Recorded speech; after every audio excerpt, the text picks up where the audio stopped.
তিন শ্রেণীর লোক কিয়ামতের দিন তারা ছাড় পাবে না। আল্লাহ বলেন আমি নিজেই তাদের বিরুদ্ধে মামলা দায়ের করব। এর মধ্যে এক শ্রেণীর লোক হচ্ছে রাজুলুন ইস্তাআজারা জিরান ফাস্তাউফা মিনহু ওয়া লাম ইউতি আজরা। একজন শ্রমিক ভাড়া করে তার কাছ থেকে কাজ নিয়েছে কিন্তু তার পারিশ্রমিক আদায় করে নাই। এরকম আছে না নাই? দাপট দেখায় ইউনিভার্সিটির ক্যান্টিন গুলোতে। ইউনিভার্সিটির ক্যান্টিনে যে খায় মাগার বিল দেয় না, এরকম টাকায় যাচ্ছে নাই। চায়ের দোকানে চা খায় আগে পরে দিমু, বিল দেয় না, আছে না নাই? দোকানে যে পণ্য কিনে বিল দেয় না, পরে দিমু, আছে না নাই? কিয়ামতের দিন আল্লাহ তোরে মাস্তানি ছুটাবে, চিল্লা এখন ঠিক কিনা? আনা খাসমুহুম, আমি নিজেই তাদের বিরুদ্ধে মামলা দায়ের করব। কথাটা কার?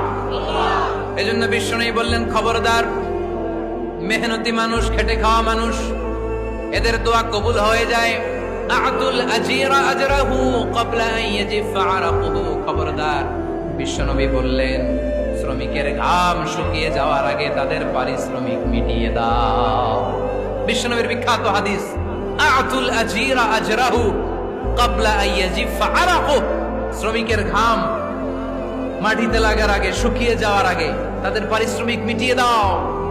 কেননা তারা যদি বদদোয়া করে তোমার জীবনকে জাহান্নাম বানিয়ে দিবে কে?